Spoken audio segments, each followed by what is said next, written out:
Thank you.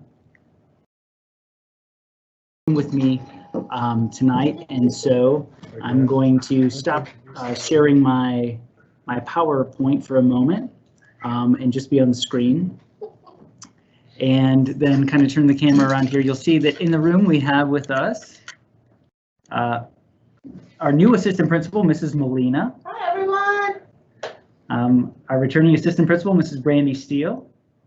And then over here we have our lead guidance counselor, Mrs. Diane Woodyard, and our assistant principal and athletic director, Mr. Pete Jelovic. And so we will be here to share some things with you, and then also to take some questions and hopefully provide some answers to our families.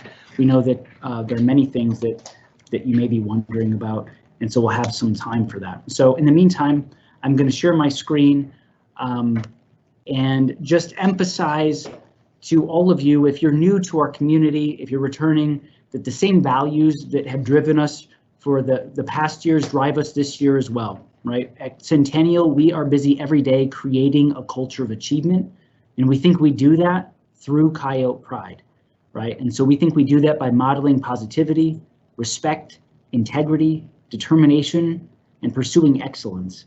And our ultimate goal is that every Coyote be prepared for post-secondary success, whatever that looks like after high school. And so we have a team of people here to help you and your family achieve that for your Coyote.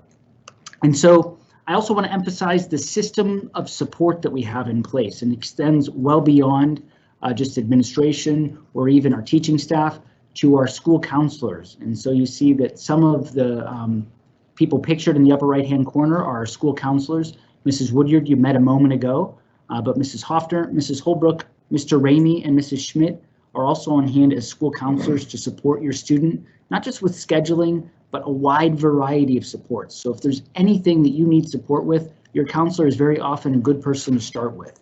And then of course, also in our guidance staff, Mrs. Teely is the secretary, Mrs. Nolan is our record secretary, and Mrs. McMillan is our career center specialist. She'll be working with students as well, helping them to situate themselves for scholarship opportunities. And then I've also named our related service providers, Mrs. Willis, our school psychologist, Mrs. Gladding, our behavior interventionist, Mrs. Travis, our new school social worker, and Mrs. Worth, our speech pathologist. All of these people continue to be on hand to provide support to your Coyote. And you'll be getting an email tomorrow. You and your Centennial student will receive an email tomorrow from your counselor with some important information about how to schedule appointments, and just in general, how to take advantage of the resources and services that they provide. And so please be on the lookout for that. If you're curious about who your counselor is, you can find that information in Parent View. When you log into Parent View, you select the Student Info tab on the left menu. A page will load that contains emergency contacts, locker information, and other data. And your school counselor's name should appear at the bottom in the Other Data section. You see in the case of this student, Mrs. Schmidt is the counselor. And so also remember that our nurse and nurse assistant are on hand to assist our families. And so Mrs. Record, our nurse, and Mrs. Bradbury, her assistant, are here. They're already screening students. And then of course our amazing food services staff is busy actually delivering meals to neighborhoods. Please check the emails that I've sent as well as our website to get information about how you can have breakfast and lunch dropped off in your neighborhood to support your family. And so a couple of suggestions, now that you've had a chance to meet teachers and get a sense of what they're planning for the coming semester, some suggestions for how to best support your Coyote, and none of these will be surprises to you. Stay engaged, just as you are now, by checking Parent View course content, by checking gradebooks, by checking your email, because administration as well as teachers will often communicate via email. Our website is a great resource for continuing updates about what's going on and off campus, and social media is also regularly updated, especially Centennial's Facebook page. Also, we'd encourage you to have daily conversations. We know that sometimes when students are asked what happened at school today, that a common answer is nothing, but we'd encourage you to just probe and what's something you learned today, to really dig deeper so that you understand the extent to which your Coyote's engaged. We know that the challenge before each of our students is tremendous, right? They're being asked to self-direct in a way that is not typical of high school students. And so obviously all of the support that teachers and parents and administration and all of us can provide is going to be huge. And so something as simple as asking that question each day can help to remind them that their engagement is important to you. Also, emphasize, please, daily attendance, good habits, right? Getting up on time to show up on time for a 7:20 start. Making sure that you're emphasizing balance. And then also reaching out to teachers and counselors to communicate and ask questions when your student is confused or when you need clarification about anything. And one of the big things I want to emphasize is that Centennial is your school as parents, right? And so we are interested in doing whatever we can to make sure that it provides you with the best possible experience. So please reach out to us about that. And so I want to let you know that there's some key information coming soon. I know all of us are interested in any information we can find about a potential safe return to campuses. And so I'd encourage you to be on the lookout for information from the Peoria Unified School District about safely returning to campuses. Also be on the lookout for that school counselor email that I told you about. That's coming out tomorrow. Club meetings will begin this week and next, and you can check our website to get information about those.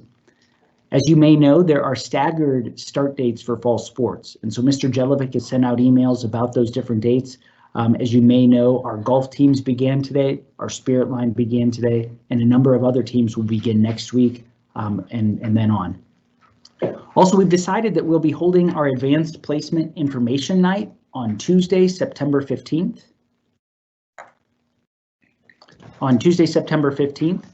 And so we don't know if that will be virtual or whether it will be in person, but we know that that will be the date. And our football team is hosting an Arrowhead Chipotle night tomorrow from 4 to 8. Finally, we'll be providing you with information on the ACT and SAT. We know that our seniors are interested in that, just like our juniors are. And then finally, it might seem early, but we'll be providing you with information about scheduling for next year as well. And that's because we begin scheduling in the early fall in high school for the following year. So be on the lookout for that information as well.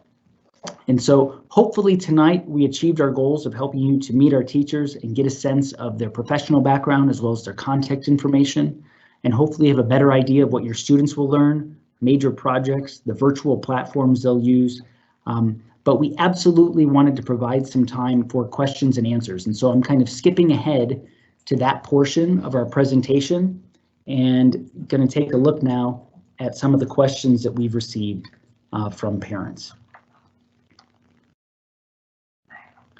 And so the first question is, if my son goes back to school and then has to stay home because of COVID symptoms, does he get excused absences?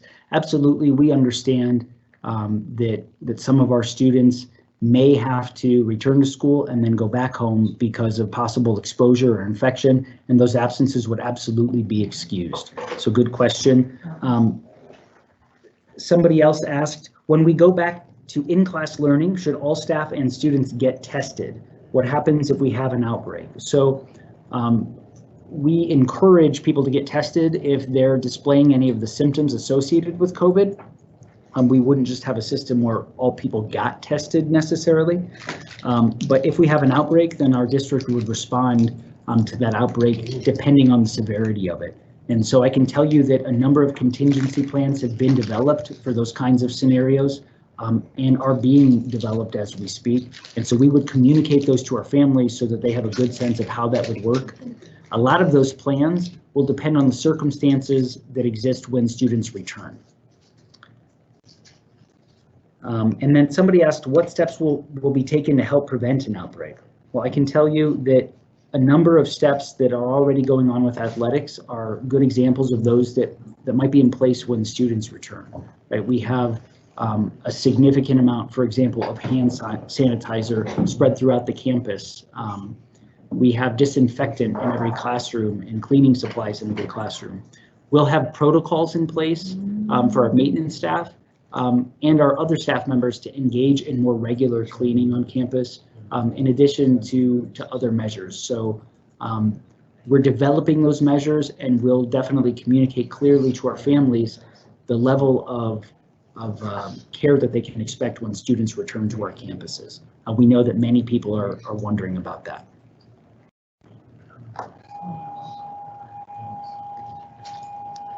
Our next question.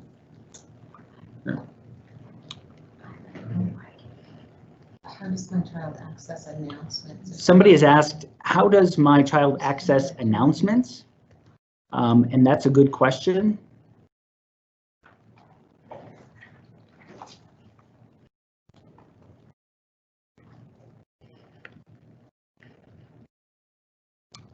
Hang on, we're just queuing up some content.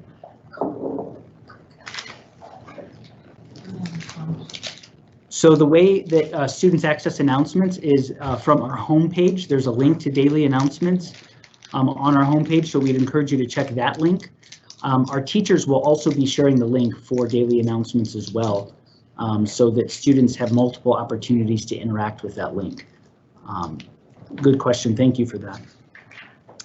Next, will this restream? I can tell you that this presentation will be available to view after it ends. Microsoft makes it available for reviewing, so good question, and thank you. If a student opted to return to school but changed their mind and want to continue online for first semester, who do they notify? So I've got a question about a student who is scheduled to remain online throughout the semester, who then decides that he or she wants to return home to continue learning online. That student would speak with their counselor about that change. Good question, thank you. Mrs. Molina is reading the questions to me. Will there be any sports games hosted, and will attendance for family be limited? Sports games. So there's a question about whether or not we'll be hosting sporting events and whether or not families will be allowed to attend. That's going to be a district decision. And Mr. Jelovic's informing me that that's going to be a district decision at this point. And so I think that the circumstances regarding those key metrics that the district has published concerning COVID, those may determine the extent to which we're allowed to host families for sporting events. And so obviously, as soon as we have more information about that, we'll share it with our families. Thank you for that question as well. How will electives such as PE and dance be handled virtually? So electives like PE and dance are being handled virtually as we speak, and that was the next question. So our dance teachers, our physical education teachers have been hard at work planning their courses for virtual delivery. Obviously, all of us are eager as soon as it's safely possible to return to campus, because we know that those courses are best delivered in an in-person format. But I can tell you that our teachers are hard at work trying to make sure that we provide the best possible virtual experience for those students in the interim. Next question. Will masks be required? Somebody's asked if masks would be required. At this point, yes, masks would be required. I can tell you that we're in the habit of wearing masks on our campus at Centennial because it is a county requirement that we do that in schools. So yes, masks would currently be required. And thank you for that question. And so at this point, it looks like we might have one more question. Mr. Jelovic is, oh, no, looks like that's it for questions. So I want to thank everybody for their engagement tonight. I apologize for the technical difficulties we had to start, but as I said, this presentation will be available for restreaming. Please reach out to us if there's anything that we can help you with. Also, on the directions for Parent View this evening, I provided a link to a survey.